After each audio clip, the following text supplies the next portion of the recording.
the gospel didn't come to you in word only, but in full conviction. What I'm getting at is that we've got to want it. I can't tell you, you really should be out there sharing the gospel. You should really be out there, being an evangelist. It doesn't help. I mean, I can encourage you to do those things. But it doesn't help for me to tell you what you ought to be doing if you're not convicted to do it. It's only short-lived. If you do something because I said it, you're only going to do it for a very short time, trust me. So, conviction is part of that. Your own personal conviction to share the gospel, to share the message that has been shared with you.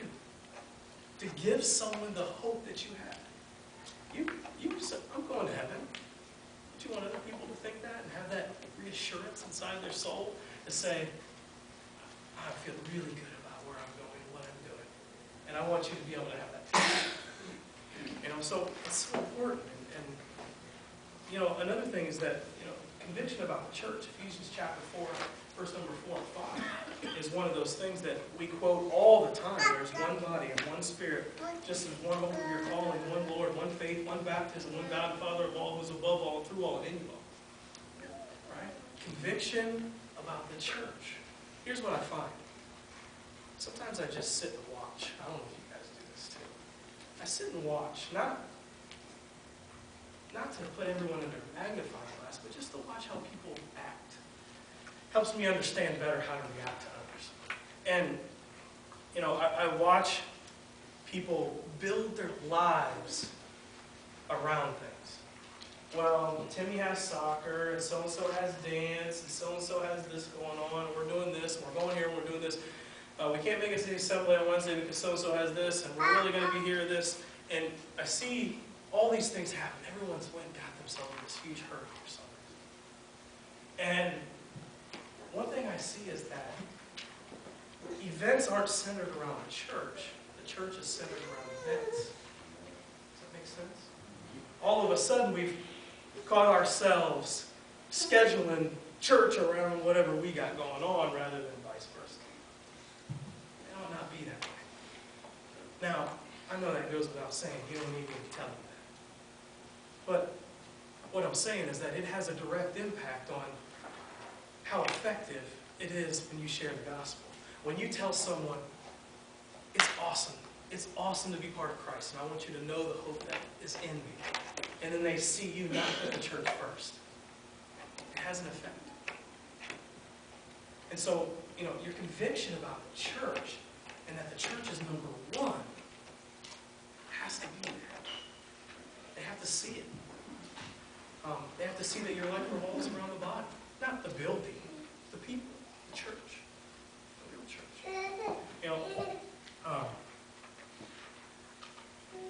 Revelation chapter 20. I'm going to quote a lot of verses. So I'm not going to turn to a lot of them because I don't have time. So I'm going to buzz through them. I apologize for that.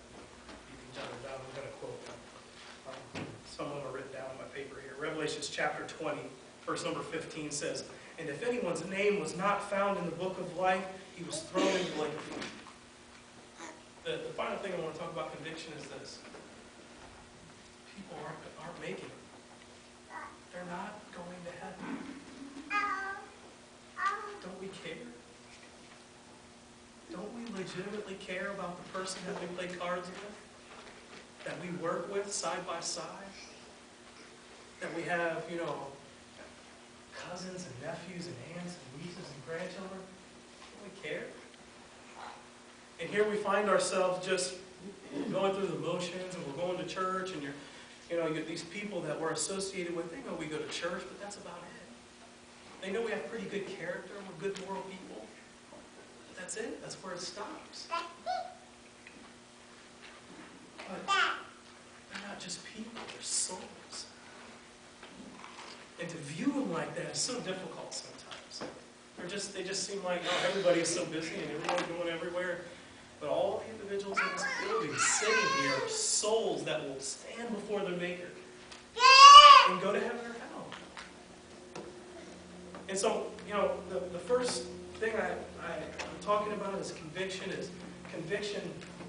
in your hearts to just share the message. Conviction that the church is number one. Just conviction that people are lost and aren't going to make it. And that's really, really important in discipleship. The next thing I want to talk about is contacts. One thing that I found to be extremely important in Christianity is contacts. Now, here's what I mean by that. Luke chapter 8 is the parable of the sower. And in his explanation about the sower, in verse number 11, he says that the word is the seed. Now, as the sower, you share the word. You sow the seed, you don't care what kind of ground it is, you just share it. Now, in business, contacts are important.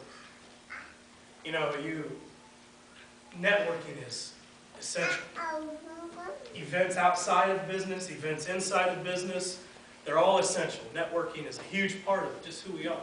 You know, there are more deals done on the golf course than there are in any office. Trust me. I'm a business guy. I understand that. I ran business. So, the reason I say that is that not everyone is going to be sitting at the dining room table teaching a Bible study. I know that. I understand that. I'm not naive. Not everyone has those skills. Not everyone has that necessarily that desire to teach. I get that. But everyone can participate with contacts, information, networking, people to share the gospel with, people that they care about. You know, if Don Medford or Don Berkey or any other individuals, whether it be man or woman, are willing to teach those studies, you know, we have to be willing to share our contacts, our network, and say, Don, I have someone that really is interested in a Bible study. Don has to be willing to go, awesome, I add them to my contact list, introduce me, let's meet, maybe you could sit in. That's how it works. You know, you don't just go, here she is, because I don't want to teach it. But you're the bridge, you're the helper in understanding the message of the gospel. Don might have the opportunity to teach, but relationships is what it's about. It's always been about relationships. It's been about people. You know, so one of those things about sharing the gospel is about contacts. And, you know, in the verse that we first read in Colossians chapter 4, making the most of the opportunity, part of making the most of the opportunity is spiritual preparation. And I do mean study, don't get me wrong. Everyone's got to study. If you're going to prepare to teach, you've got to prepare. You don't just get up here and wing it. And same things to be said for sitting at the dining room table with someone who's not had the message delivered to them. You need to prepare. But what I'm getting at is that spiritual preparation is more than that. Like I said before, it's about moral conduct. It's about character. It's about attitude. It's about how you present yourself. So spiritual preparation is all those things balled up. You got to make sure that you compile all those things and not just, you know, have you ever met a guy who's just as smart as a whip biblically, knows all kinds of stuff, but it's like talking to a wall, and they just have no they're socially just not able to function outside of regular talk is hard for them, regular conversations are difficult. That's what I'm getting at, is that your ability to relate to people as an everyday person, as a person who understands. You know, politicians try to do this a lot.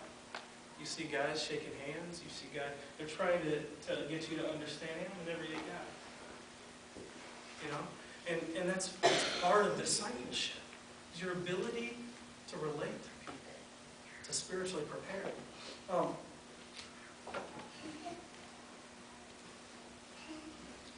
One thing too, let me say this. Making the most of your opportunity and preparing your mind spiritually and those things are all super important. But I want to talk about